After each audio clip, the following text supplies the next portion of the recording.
क्या बोला क्या बोला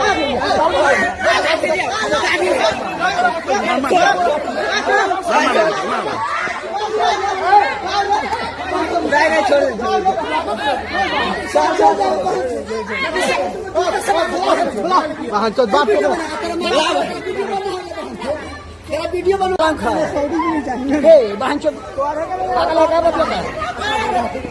बोला क्या बोला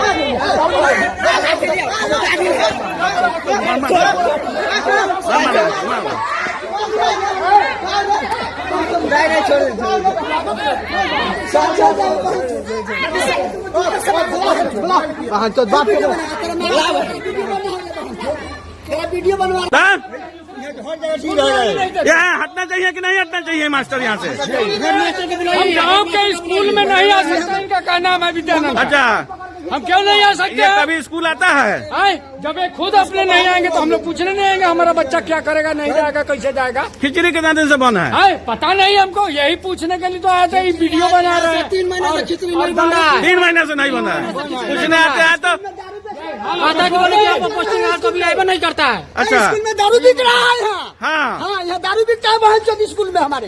लोग को बोलता है कि दारू पी करके रामचंद्र जी का गए सिया से ऐसा कलयुग आएगा, हंस चुभेगा दाना और कौवा मोती खाएगा।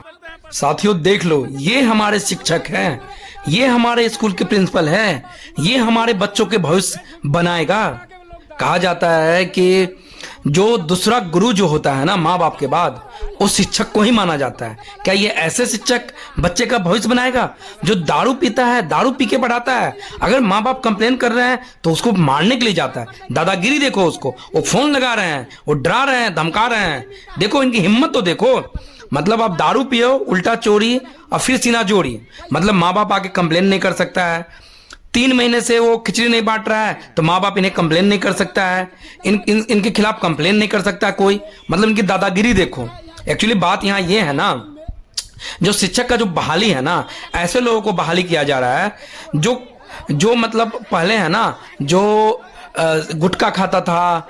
ऐसे लोग हैं जो डिग्री ले लिया था और वो गुटखा खा रहा था, वो दारू पीता है। वैसे लोगों की बहाली हो रहा है। इसी कारण से तो ऐसा व्यवस्था हो रहा है ना, क्योंकि जो आजकल जो एग्जाम भी हो रही है, तो एग्जाम हो रहा है, आपको पता ही है डीएलएड का डिग्री और बीएड का डिग्री कि किस तरह लोग खरीद रहे हैं मार्केट से। लोग बहुत सारे लोग हैं जो अदर स्टेट से कहीं से जाके डीएलएड का डिग्री, बीएड का डिग्री खरीद ले रहा है। और ये करके वैकेंसी बिहार में इतने ज्यादा वैकेंसी हो रहा है कि कम से कम कटअप पे पास हो जा रहे हैं। तो इस तरह से शिक्षकों का बहाली हो रहा है। सरकार ये नहीं सोच रही है कि शिक्षक वैसा होना चाहिए जिसके पास नॉलेज हो, जिसके पास ज्ञान हो, क्योंकि वो तो बच्चे का भविष्य बनाएगा ना। जब वो बच्चे का भविष्य बनाएगा वही तो हमारा देश का विकास करेगा, वही तो हमारा भविष्य होगा, हमारा देश का भविष्य होगा। लेकिन आपको ही पता है कि सरकारी स्कूल में ऐसे बच्चे पढ़ते हैं जिनके माँ बाप बहुत ही गरीब होते हैं। वो नहीं तो एक शिक्षक भी जो इस स्कूल में पढ़ाते हैं वो भी अपने बच्चे को इस स्कूल में नहीं पढ़ाते हैं। तो इस स्कूल में ऐसे बच्चे पढ़ते हैं जिनके माँ बाप बहुत ही गरीब है। तो जब उनके माँ बाप गरीब है, न जाने वो कितने ठोकर खा के दिन रात मेहनत करके 1-1 रुपया जमा करके कैसे कैसे करके अपने बच्चों का एजुकेशन के लिए पैसे खर्च करते हैं। जैसे भी होता है उनसे कॉपी किताब खरीदना, हाँ सारा व्यवस्था करते हैं। उनको ये उम्मीद, फिर भी उनको ये उम्मीद रहता है, अपने बच्चे को मार पीट के स्कूल भेजते हैं तो उनको उम्मीद रहता है कि इनका बच्चा सफल होगा। लेकिन जिस तरह से ये टीचर है, जिस तरह से शिक्षक है, बहुत सारे बच्चे इसीलिए बर्बाद हो जाता है सरकारी स्कूल से, क्योंकि उनका बेस है ना मजबूत नहीं हो पाता है। और जब बेस स्ट्रांग नहीं होता है, जिस कारण से क्या होता है आगे जब कंपटीशन फेस करना पड़ता है जॉब के लिए, तो उस समय क्या होता है कि उसको इतना डिफिकल्टी का सामना करना पड़ता है को मजबूरन क्या करते हैं वो शिक्षा का लाइन छोड़ के, एजुकेशन छोड़ के वो क्या करते हैं, चले जाते हैं वो जॉब करने के लिए। वो भी जॉब क्या करेंगे, बहुत सारे आप देखे होंगे जो ग्रेजुएट कर रखा है लड़का, वो ईंट उठा रहा है, पत्थर उठा रहा है। तो इसीलिए लोगों ने भ्रष्ट जो शिक्षा व्यवस्था है ना, उससे विश्वास उठ गया है। लोग ये सोच रहा है कि भैया जब शिक्षा करके, जब आप एजुकेशन लो, नॉलेज लो, आप पढ़ो, और पढ़ने के बाद आपको जब ईंट उठानी है तो फिर पढ़ाई क्यों करनी है। क्योंकि एक पढ़ा लिखा युवा तो यही चाहेगा ना कि उसको एक रोजगार मिले, जो रोजगार उसके लिए सूटेबल हो, उसके एजुकेशन के लिए सूटेबल हो, जो एजुकेशन ले रखा है। एक तो स्किल प्रोवाइड नहीं किया जाता है, लेकिन एटलीस्ट कम से कम उसको ऐसा एजुकेशन तो दो जो आगे जाके वो कंपटीशन करे, जब गवर्नमेंट जॉब की तैयारी करे तो उन बच्चों से फेस कर पाए जो बच्चे ऑलरेडी अच्छे स्कूल से पढ़ाई करते हैं। तो बात यहाँ ये है कि जब हम एक अच्छे शिक्षक जब बहाली करेंगे तब तो जाके एजुकेशन व्यवस्था अच्छा होगा। और शिक्षक बहाली ऐसे किया जाता है कि भाई चलो ठीक है, डीएलएड बीएड कर रखा है, एग्जाम हो जा रहा है, लाखों की सीट निकाल रहे हैं, कम कट पे हो जा रहा है।